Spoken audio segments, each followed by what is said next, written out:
आज जो श्री राम कथा में प्रहस्त का वध, अग्निपुत्र नील के हाथों प्रहस्त के वध का समाचार सुनते ही रावण क्रोध से तमतमा उठा, किंतु थोड़ी ही देर में उसका चित्त उसके लिए शोक के व्याकुल हो गया।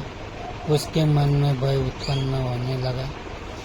वह मंत्रियों से बोला, शत्रुओं को नगण्य समझ करना उनकी अवहेलना करता रहा, इसी का परिणाम है प्रहस्त भी मारा गया।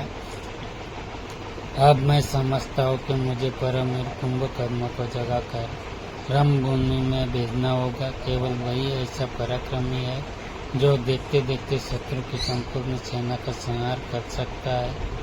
रावण की आज्ञा पाकर उसके मंत्री ब्रह्मा के शाप के कारण सोए हुए कुंभकर्ण के पास जाकर उसे जगाने लगे। जब वह चीखने चिल्लाने और झकझोरने से भी न उठा तो वे लाठियाँ और मुसलों से मार मार कर उसे उठाने लगे। साथ ही ढोल नगाड़े तथा तहरियों को बजाकर भारी शोर करने लगे, किंतु उसकी नींद न खुली। अंत में तोपों को दागकर उनके नाक में डोरी डालकर बड़ी कठिनाई से उसे जगाया गया। जब उसकी नींद टूटी तो मांस मदिरा का असाधारण कलेवा उसके करके वो बोला, तुम लोगों ने मुझे कच्ची नींद से क्यों जगा दिया? सब कुशल तो है?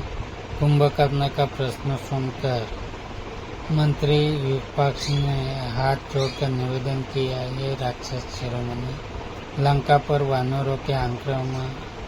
वानरों ने आक्रमण कर दिया है। अब तक हमारे बहुत से पराक्रमी वीरों तथा असंख्य राक्षस सैनिकों का संहार हो चुका है। मारे जाने में खरदूषण, प्रहस्त आदि महारथी शामिल है।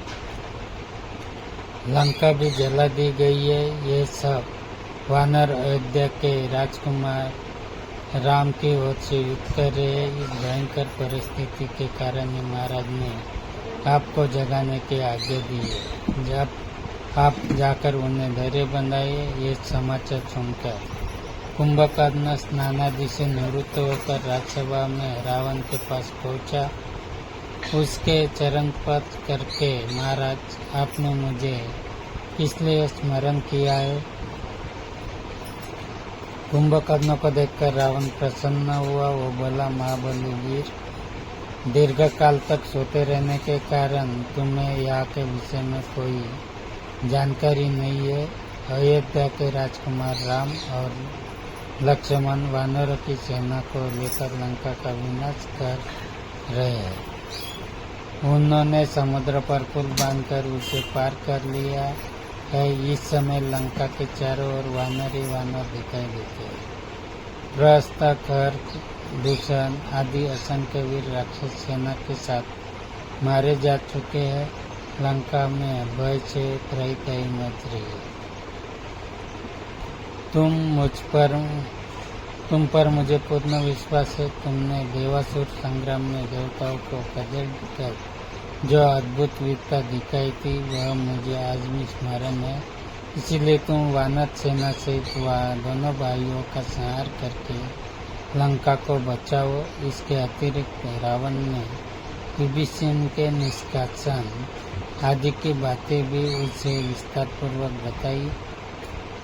यह सुनकर कुंभकर्ण ने पहले तो रावण को नीति संबंधी बहुत सी बातें कहते हुए रावण को उपलम्ब दिया। फिर वह बोले, भैया, आप भाभी मंदोदरी और भैया विभीषण द्वारा दी हुई सम्मति के अनुसार कार्य करते तो आज लंका की ये दुर्दशा न होती। आपने मूर्ख मंत्रियों के कहने में आकर स्वयं दुर्दिन का आमंत्रण दिया है, परंतु अब जो हो गया सो हो गया। उस पर पश्चाताप करने से क्या लाभ? आज आपके अनुचित कर्मों के फलस्वरूप उत्पन्न भय को मैं दूर करूंगा। मैं उन दोनों भाइयों का वध करूंगा और दुखी राक्षसों के आंसू पोंछूंगा। आप शोक न करें, मैं शीघ्र ही राम लक्ष्मण का सिर आपके चरणों में रखूंगा।